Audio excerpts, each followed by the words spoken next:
కృపగల మా ప్రియ పరలోకపు తండ్రి, మీ అపారమైన ప్రేమను బట్టి మిమ్మల్ని స్తుతించి కీర్తిస్తూ ఉన్నాను. మహోన్నతుడైన దేవుడు మీరు, సర్వాధికారి, సకల జీవరాశులను పోషించే పరలోకపు తండ్రి. ఈ ఉదయకాలమందు ప్రభా, నీ వాక్యం వింటున్నటువంటి బిడ్డలందరి మీద నీ కృపను కుమ్మరించమని ప్రార్థిస్తున్నాను. ప్రతి బిడ్డ కూడా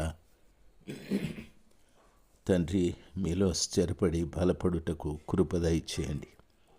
ప్రతి కుటుంబం పైన మీ కృపలు కుమ్మరించండి ప్రభా. కృప ద్వారానే రక్షించబడతారు కదా.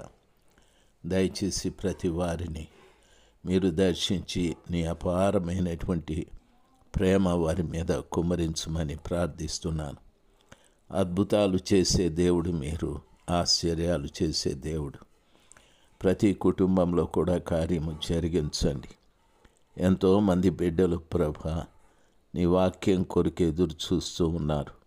వాక్యం వినాలని, వాక్యము చేత బలపరచబడాలి, స్థిరపరచబడాలని, ఎన్నో ఆత్మీయమైన విషయాలు తెలుసుకోవాలని ఆశ కలిగిన ప్రతి బిడ్డను మీరు దర్శించి బలపరచండి. యేసు నామంలో ప్రార్థిస్తున్నాము తండ్రి. Amen, amen. ఫిబ్రవరి మాసం 26వ తారీఖు 2026 గురువారం. నెహెమ్యా గ్రంథము 4వ అధ్యాయము 2వ వచనంలో ఉన్న విషయాలు. షోమ్రోను దండు వారి ఎదుటను తన స్నేహితుల ఎదుటను ఇట్లనెను, దుర్బలులైన ఈ యూదులు ఏమి చేయుదురు? తమంతట తామే ఈ పని ముగింతురా? బలులు అర్పించి బలపరుచుకుందురా? ఒక దినమందే ముగింతురా అని సన్బలటు ఈ విధంగా మాట్లాడుతూ, కాల్చబడిన చెత్తను, కుప్పలుగా పడిన రాళ్లను మరలా బలమైనవిగా చేయుదురా అని మాట్లాడుతూ ఉన్నాడు. మనము ప్రభు కొరకు జీవించేటప్పుడు లేక ప్రభు పని చేసేటప్పుడు సన్బలటు లాంటి వారు ఎంతోమంది మనలను ఎగతాళి చేస్తూ ఉంటారు. మనం చేసే పనిని హాస్యాస్పదంగా మాట్లాడుతూ ఉంటారు. అయితే దాన్ని ఏమాత్రము పట్టించుకోరాదు. ఆయనే అంటున్నాడు. ఏమంటున్నాడు తెలుసా? దుర్బలులైన ఈ యూదులు ఏమి చేయుదురు అనని. మనము వాస్తవంగా దుర్బలులమే, బలహీనమైన వారము, ఎన్నిక లేని వారం. ప్రస్తుత దినాలలో భారతదేశంలో మన పరిస్థితి ఎందుకు పనికిరాని విధంగా ఉంది.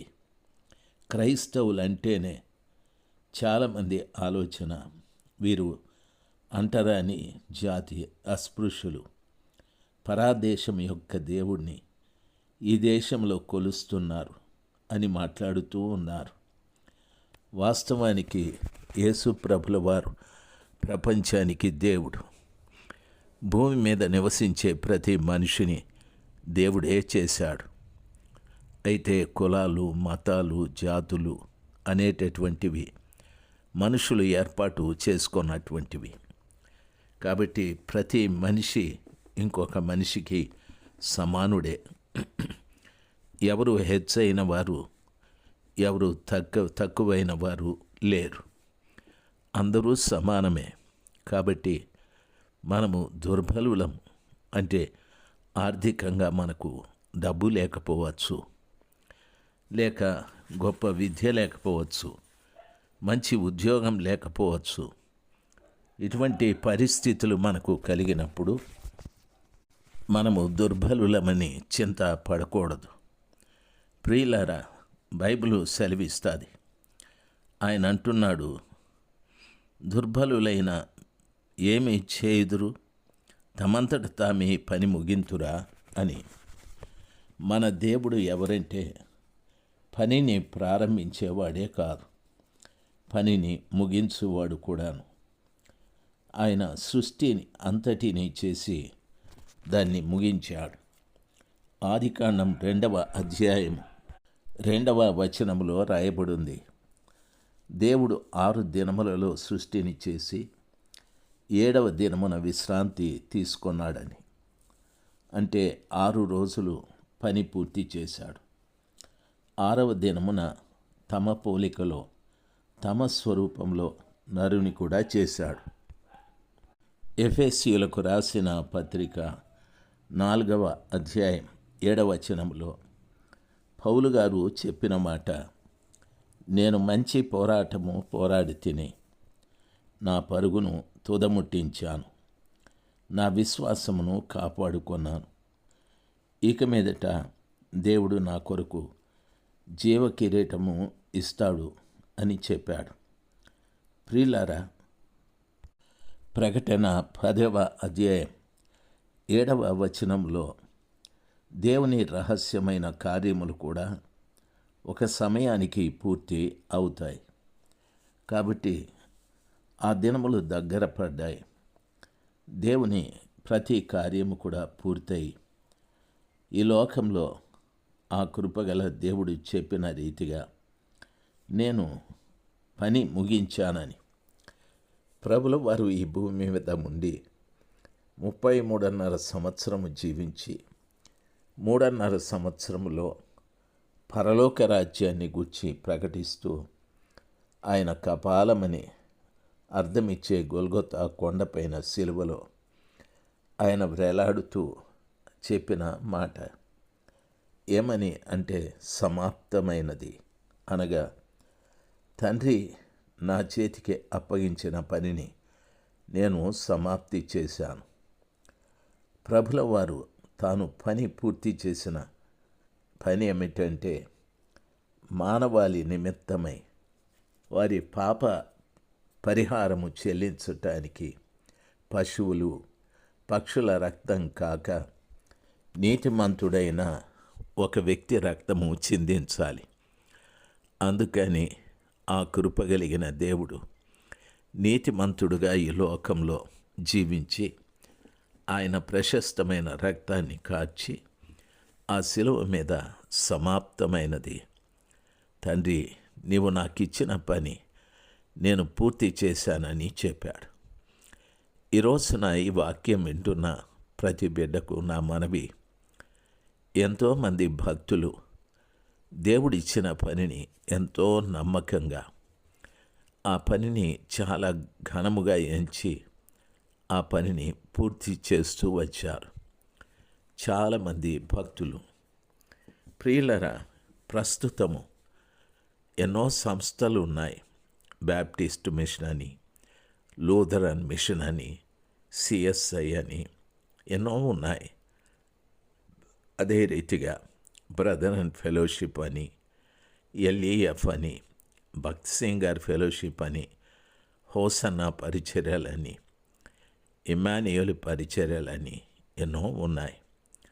అయితే అందులో వ్యవస్థాపకులు ఎంతో పరిశుద్ధంగా జీవించి ఎంతో ఘనముగా దేవుని పరిచర్య చేసి తమ తనువును ముగించుకొని వెళ్ళిపోయారు.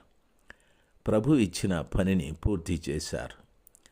ప్రభు ఇచ్చిన ఆ పనిని పూర్తి చేయ విషయంలో వారు ఆరోగ్యాన్ని కానీ, లేక ఆర్థికం వైపు కానీ, ఆహారం వైపు కానీ, వస్త్రాల వైపు కానీ చూడకుండా ఎంతో కష్టపడ్డారు.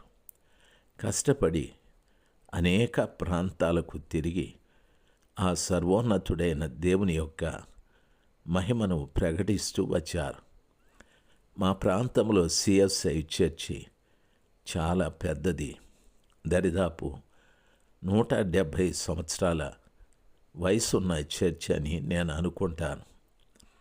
ఆ సంఘాన్ని స్థాపించినటువంటి ఆయన డాక్టర్ జాకబ్ చాంబర్లైన్ గారు, ఆ గొప్ప మహానుభావుడు, తాను ఈ ప్రాంతానికి వచ్చి పేద ప్రజలకు సువార్తను ప్రకటించాడు. గుర్రం మీద తాను వెళుతూ అనేకులకి సువార్త ప్రకటించాడు. ఈ ప్రాంతపు గాలులు వాతావరణాలు సరిపోక తనకు టీబీ జబ్బు వచ్చేది. అయితే మదనపల్లికి 5-6 కిలోమీటర్ల దూరంలో ఉన్న శానిటోరియం అనే స్థలంలో ఆ కొండలు గుట్టల మధ్యనికెళ్ళి కూర్చునేవాడు. ఆ మంచి వాతావరణం ద్వారా ఆయనకు చక్కటి ఆరోగ్యం కలిగాది. అక్కడ టీబీ హాస్పిటల్ కట్టించాడు. మదనపల్లిలో జాకబ్ చాంబర్లైన్ అనే సిఎస్ఐ చర్చిని చాలా గొప్పగా బ్రహ్మాండంగా కట్టించారు. ఇప్పుడు ఆ చర్చికి వేల మంది ప్రజలు వెళ్ళి దేవుని ఆరాధిస్తూ ఉన్నారు. ఆయన ఇక్కడే చనిపోయాడు. ప్రియులారా, గమనించాలి, ఇలాంటి త్యాగపూరితమైనటువంటి వ్యక్తులు దేవుడు తమకిచ్చిన పనిని చేసుకుంటూ బంధువులు, స్నేహితులు, లేక సొంత దేశం, సొంత ప్రజలు అన్నీ మరిచిపోయి ఆ పని మీదనే ధ్యాస ఉంచి ఇక్కడే కన్ను మూసిన భక్తులు చాలామంది ఉన్నారు. నీకు దేవుడు అప్పగించిన పనిని ఎలా చేస్తున్నావో ఆలోచన చేయి. తిరిగి రేపు వాక్యం ద్వారా కలుసుకుందాం. 2వ వచనాన్ని చెప్తూ ఉన్నాం. Amen, amen.